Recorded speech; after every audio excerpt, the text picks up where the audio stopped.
আজ তো কই মাছ সবজি দিয়ে ভুনা করে কখনো খেয়ে দেখেছেন? এটা কিন্তু ভীষণ রকমের মজা। আজকের ব্লগে কিন্তু এই রেসিপিটা সম্পূর্ণ হচ্ছে শেয়ার করব আপনাদের সাথে, যারা গরুর গোশত খেতে খেতে বিরক্ত তাদের জন্য। সো হ্যালো এভরিওয়ান, সবাই কেমন আছেন? কি খবর সবার?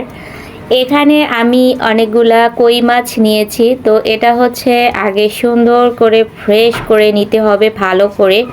যদিও আমাদের বাসার হচ্ছে লাইটিংটা একটু কম, যার কারণে মনে হচ্ছে যে এটা একটু বেশি ডার্ক লাগতেছে, কিন্তু আসলে না, এটা একদমই সুন্দর মতন পরিষ্কার ছিল।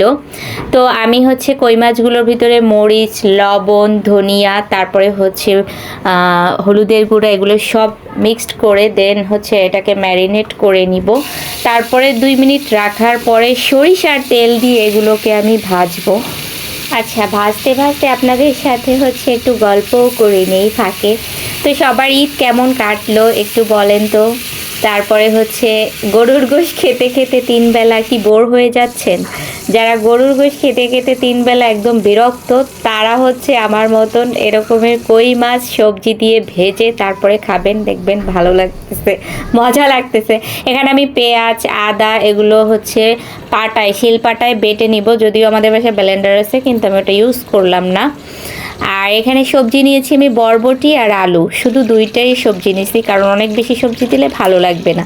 সরিষার তেলের ভিতরে প্রথমে হচ্ছে আমি 2 টুকরা দারচিনি ভেঙে দিয়েছি। তারপরে হচ্ছে পেঁয়াজ কুচি করেছিলাম, আর হচ্ছে রসুন, পেঁয়াজ যেটা আমি শিলপাটায় বেটেছি ওটাও হচ্ছে অ্যাড করে দিয়েছি। আসলে শিলপাটায় বাটা কিন্তু জিনিস অনেক বেশি মজা খেতে, ব্লেন্ডার করে দিলে ওইটা ততটা স্বাদ পাওয়া যায় না। তো এর ফাঁকে হচ্ছে আমি হলুদ, মরিচ, তারপরে হচ্ছে ধনিয়ার গুঁড়া, লবণ, সব কিছু আর কি যা যা দরকার অ্যাড করছি। সাথে হচ্ছে 3টা বড় সাইজের রসুনের কোয়াও অ্যাড করছি, কারণ এতে স্মেলটা ভালো আসবে, প্লাস খেতেও কিন্তু ভালো লাগবে।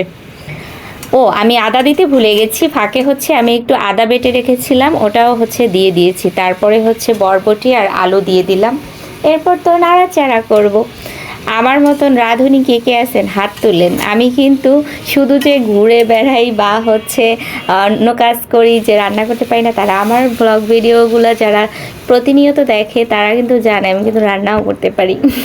মাঝে মাঝে আমি রান্না করি, মাঝে মাঝে বলতে প্রায়ই রান্না করি। তো এখানে হচ্ছে আমি এখন পানি অ্যাড করে দিয়েছি, কারণ এটা সুন্দর করে হচ্ছে আমি ভাজা ভাজা করে নিয়েছিলাম।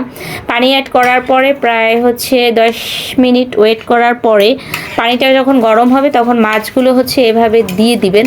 যদিও কই মাছ আসলে বেশি পেঁয়াজ আর মরিচ দিয়ে ভুনা খেতে মজা লাগে, কিন্তু আমি আজকে যেভাবে রান্না করছি এটাও অনেক মজা হয়েছে। যারা আর কি সবজি লাভার, সব কিছুতে একটু সবজি পছন্দ করেন, আমি আবার খালি মাছ দিয়ে ভাত খেতে পারি না, তাই হচ্ছে একটু সবজিটা অ্যাড করি।